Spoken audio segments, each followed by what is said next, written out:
Alrighty, welcome to the second lecture of the week. This one focuses on the readings about the Daily Me.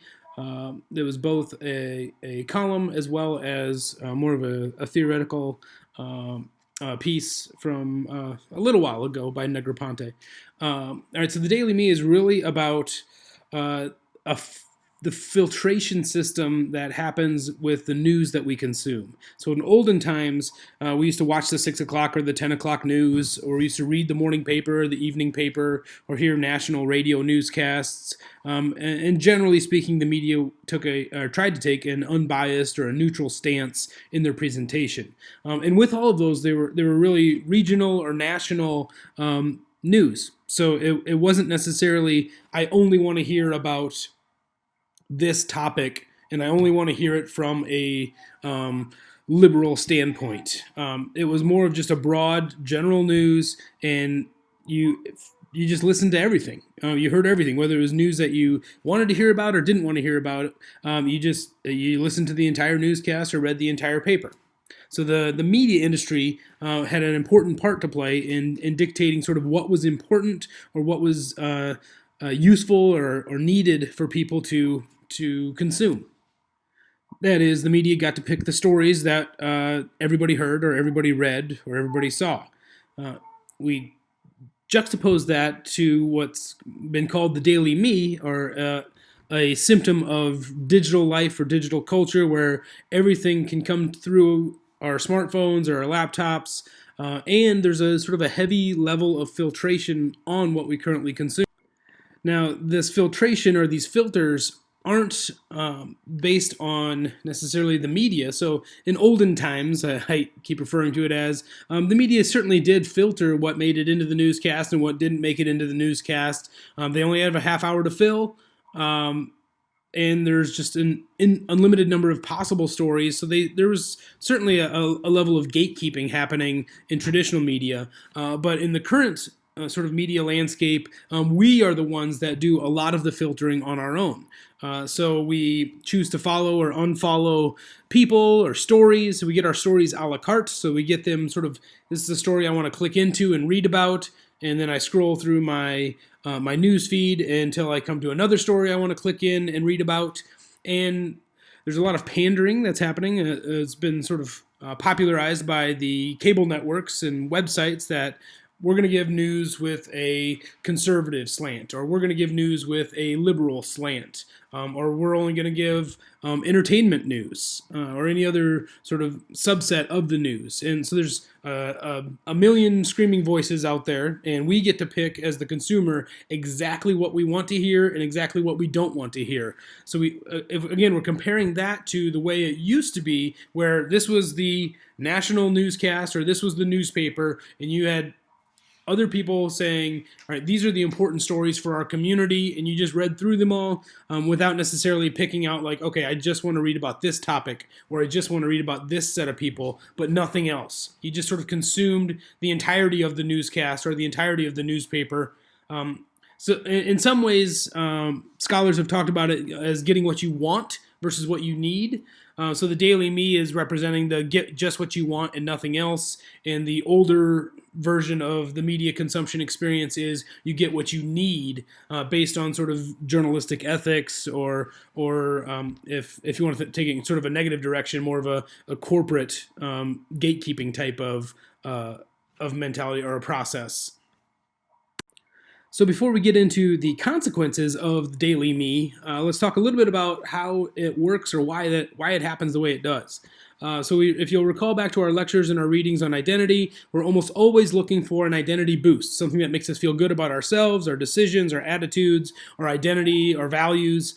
So we're always looking for something that kind of gives us that affirmation that, yes, you're a good person, you're making the right choices.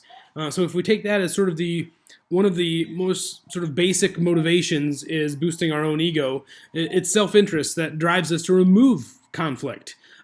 So if we have a full slate of news stories in front of us, we'll choose the ones that we agree with, or ones that make us feel good about our choices. And we won't choose ones that make us challenge our own beliefs or challenge our own opinions.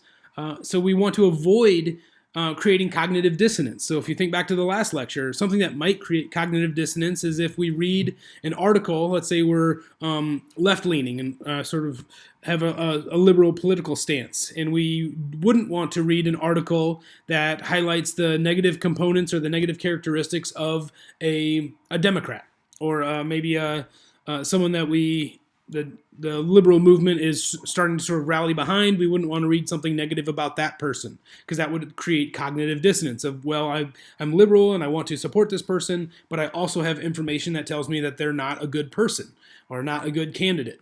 So then we'd have two ideas in conflict with each other. So self-interest in wanting an identity boost or an ego boost would drive us away from that content that might cause dissonance.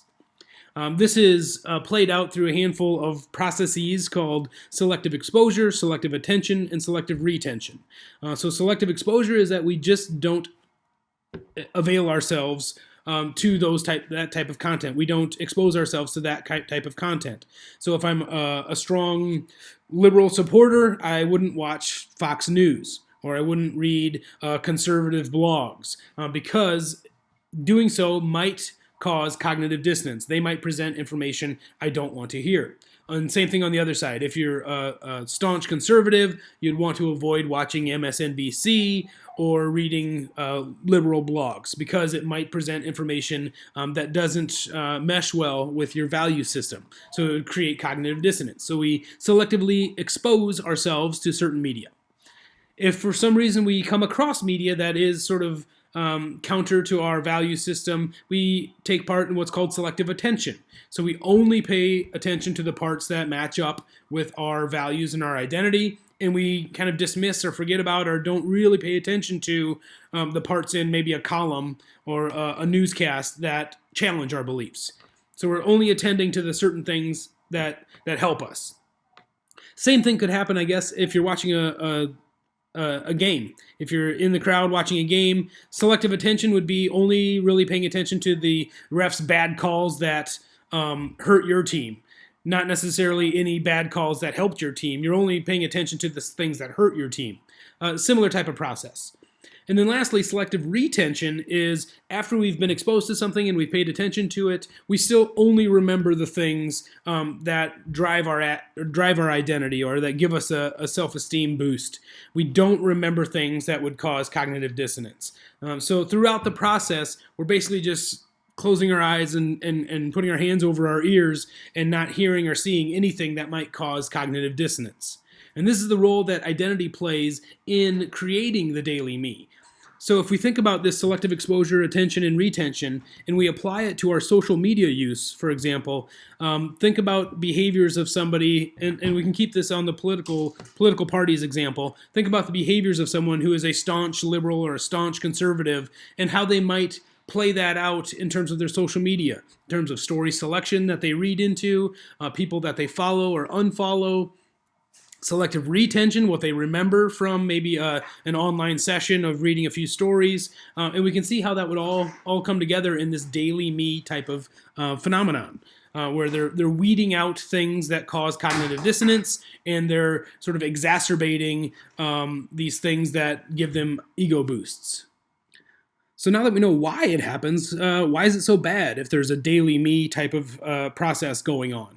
In general, research has shown that it increases polarization and narrow-mindedness. So if we don't hear any news about maybe a subset of our community or information that might be useful to other community members, or information that we might need to help make a really informed decision, and then we start making decisions that aren't based on sort of facts and information, but based just on sort of our own value system and our beliefs, whether it's right or wrong, who can say, but we don't sort of get a well-rounded picture of anything. We get a very sort of limited, narrow-minded picture of everything, and that's how we're sort of behaving in the world and acting based on our sort of gut, rather than hearing all sides or hearing information from a number of sources to get kind of a well-rounded picture. So this results in a decreased sense of community with those around us, decreased sense of sympathy for others, immigrants, other races, other political parties, anything that people can be divided on, they tend to be divided on if they work in this sort of daily me type of structure. So a lot of this lecture has been about news and social media and what we consume in terms of information. So where does sports fit in? Sports is simply one of the millions of things in the media that people can consume. So this daily me is different from sort of how things used to be. There was always a kind of a sports segment in the newscast or a sports section in the newspaper, but it was part of this larger newscast or larger publication. It wasn't the entirety of it. So sports, if you want to think about the daily me, if someone filters out everything that is sort of news-based, whether it's politics or community issues, city governance issues, important sort of issues that people need to know more information about, if people filter out all of that and are just focused on sports, then perhaps that is just as bad as focusing on any other potentially bad media, celebrity culture, reality TV, video game culture, obsession with the British royals, all sorts of things that are taking away from maybe having an informed electorate or an informed citizenry to help make important decisions moving forward. So sports, in terms of daily me, would fit in as a distraction or as something that takes up your time and your energy and takes it away from something else. So you're filtering in just sports information and you're filtering out other information that might be important in sort of living a balanced, good life. That is the life of sort of a responsible citizen and a good community member who's sort of capable of sympathy and helping others and looking out for what's best for all of us rather than just what you happen to be interested in that moment. All right, and that brings us to our second discussion item. So as you can probably tell, this daily me phenomenon is generally looked upon as a really negative thing for society, producing sort of narrow-minded individuals who are very polarized in their beliefs, don't get a variety of information from a variety of sources, but just go to their sort of the sources that all they do is sort of give them self-affirmation. So, the second discussion item, I would like you to focus it in on sports. What are your thoughts of sports being a contributing factor to our culture and society? This fandom, especially, as a part of that. Does sports consumption match up with your understanding of the daily me? And how does it do so, if so? And if not, talk about that as well. And then lastly, if it does seem to match up with the daily me, what, if any, solutions are there out there for overcoming the daily me? You can talk about it in terms of sports consumption, but also I'd like you to think about it more broadly, just in terms of where people get their information, variety of sources, and that sort of relationship with how they behave as sort of responsible or irresponsible citizens in society. So it's a lot to sort of unpack, but take some time with it and talk about just in general the daily me, the relationship with sports, and then potential ways to overcome the daily me. And this is the last slide for the second lecture, so once you get this item added into your discussion post, feel free to move on to lecture 3.